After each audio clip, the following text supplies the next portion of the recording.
యేసుక్రీస్తు నామములో మార్నింగ్ మన్నా అనే ఈ కార్యక్రమానికి మిమ్మలను ప్రేమతో ఆహ్వానిస్తున్నాను. ఈ మార్నింగ్ మన్నా అనే ఈ కార్యక్రమం ద్వారా కొన్ని వందల మంది దీవించబడుతున్నారు. మీరు కూడా దీవించబడుతున్నారని నేను నమ్ముచున్నాను. ఈ కార్యక్రమాన్ని అనేకులకు షేర్ చేయండి. మీరు కూడా తప్పక చూడండి. మీరు పొందిన ఆశీర్వాదాన్ని కూడా మాకు తెలియపరచండి.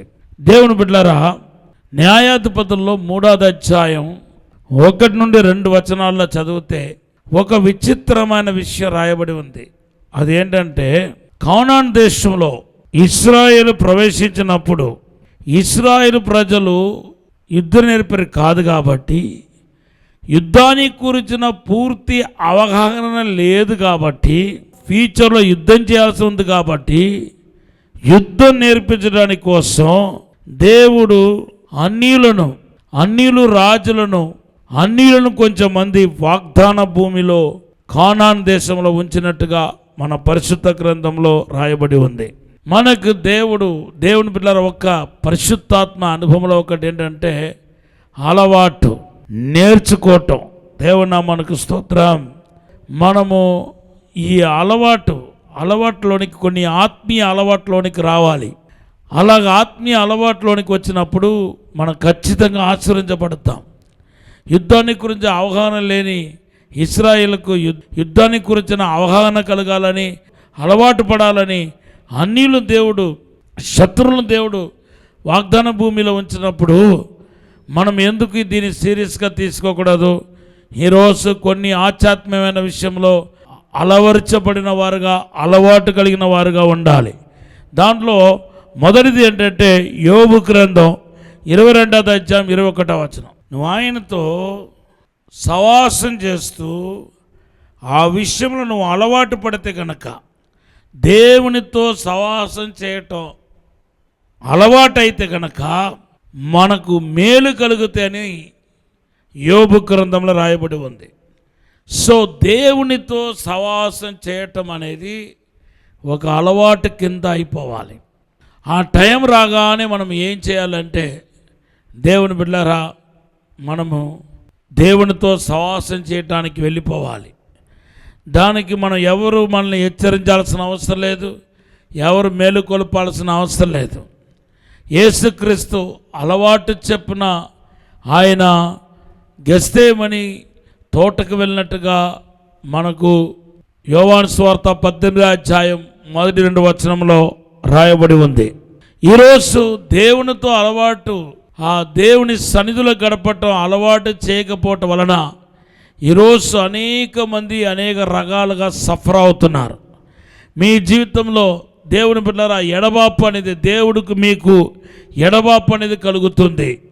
మీకు ఏ ఆత్మీయ అనుభవం ఉన్నా లేకపోయినా దేవునితో సాలిడ్ టైం గడపటానికి మీరు కనుక అలవాటు పడితే మీ జీవితంలో ధన్యులు అవుతారు, ఆశీర్వదించబడతారు, దీవించబడతారు.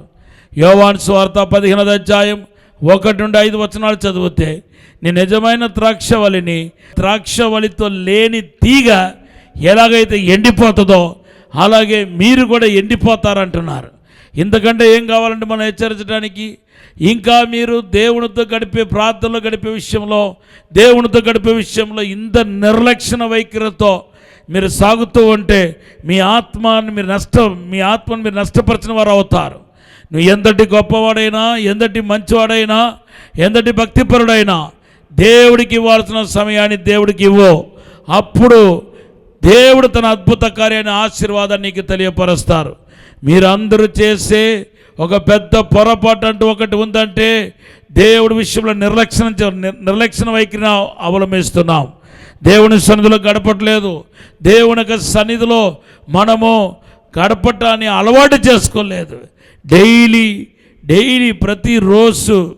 రోజుల వారీగా మనం దేవుని సన్నిధిలో గడపాల్సిన వారమై ఉన్నాం. రెండవదిగా ద్వితీయోపదేశకాండం 14వ అధ్యాయం 22వ వచనంలో ఏమని రాయబడిందంటే, దేవునికి భయపడే విషయంలో మనం ఏం చేయాలంటే అలవాటు పడాలని రాయబడి ఉంది. దేవునికి భయపడే విషయంలో మనం అలవాటు పడితే కనుక ఎల్లప్పుడూ దేవునికి భయపడేవారు అవుతాం. దేవునికి భయపడటం అంటే దేవునికి లోబడటమే దేవునికి భయపడటం. కనుక ఈరోజు నా మాట వింటున్న మీ జీవితంలో దేవునికి భయపడే ఈ అనుభవంలోనికి రావాలి. దేవుని మిమ్మల్ని థ్యాంక్ యూ లార్డ్. ఈ దేవునికి భయపడటం వలన మనము దేవుని బిడ్డలారా దుర్వార్త విన్నప్పటికీ మన హృదయం జడియదని రాయబడి ఉంది. 112వ కీర్తన చదవండి. 112వ కీర్తనలో బైబిల్లో మనకు ఎంతో స్పష్టంగా రాయబడి ఉంది. దుర్వార్తను విని మనము కదిలించబడము, భయపడమని రాయబడి ఉంది. యెహోవాకు భయపడే వారు ఈ విధంగా ఆశీర్వదించబడతారని అనేక అద్భుతమైన ప్రవచన వాక్కులు ఉన్నాయి. మూడవదిగా హోషేయ గ్రంథం 11:3లో మనం చదివితే ఎబ్రాహిం గురించి మాట్లాడుతూ ప్రభు అంటున్నాడు, నా చేయి పట్టి నడపటానికి నేను నీకు అలవాటు చేస్తాను అంటున్నాడు. అవును బిడ్డలారా, అలవాట్లో ఒకటి ఏంటంటే దేవుని చేయి పట్టుకుని నడపటం, దేవుని యొక్క చేయి పట్టుకుని ఆయన చిత్తానుసారంగా మనం నడవటం.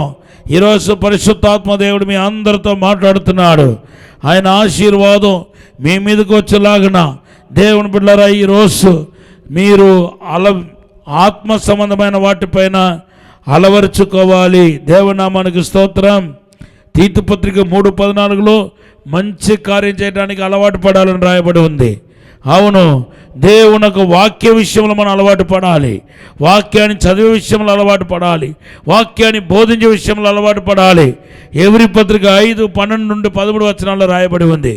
ఈ విధంగా ఎవరైతే దేవుడి విషయంలో అలవర్చబడుతున్న అనుభవంలోనికి వస్తున్నారో వాళ్ళందరూ ధన్యులు అవుతారు. ఈరోజు నా వాక్యం ఉంటున్న మీ జీవితంలో అసాధారణమైన అద్భుతమైన కార్యం జరగబోతుంది. గొప్ప బ్రేక్ త్రూ రాబోతున్నాయి. దేవుడు మిమ్మల్ని కృపతోను, శక్తితోను, వెలుగుతోను, మహిమతో నింపబోతున్నాడు. ఇప్పుడు ఒక చిన్న ప్రార్థన చేయబోతున్నాను. మహాపరిశుద్ధము నమ్మకమైన పరలోక తండ్రి, ప్రభువా తండ్రి, అలవాటునైన ఆత్మ సంబంధమైన కాయ అనుభవాలపైన అలవాటు కలవారుగా మమ్మల్ని చేయండి. ఇప్పుడు అభిషేకించి నడిపించండి. నీ ప్రసన్నం చేత నింపండి ప్రభా. దైవిక మహిమతో, దైవిక ప్రసన్నముతో నింపండి ప్రభా.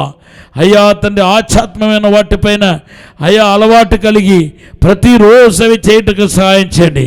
కృపాక్షేమములు వెంట వచ్చినగాక, అభిషేకం దిగునగాక, మీరే దీవించి బలపరచమని యేసు నామములో అడిగి వేడుకుంటున్నాము తండ్రి. Amen, amen. Have a blessed day. ఈరోజు దేవుడు మనకిచ్చిన వాగ్దానం యోహాను సువార్త 14వ అధ్యాయం 14వ వచనం. ఈ వాగ్దానాన్ని ఎత్తిపట్టి ప్రార్థన చేయండి. మీ జీవితంలో అసాధారణమైన కార్యం జరగబోతున్నాయి. సూర్యుడు అస్తమించే లోపల ఒక బ్రేక్ త్రూ అనేది మీరు చూడబోతున్నారు. ప్రభు ఈ మాటలు దీవించును గాక. ఆమేన్.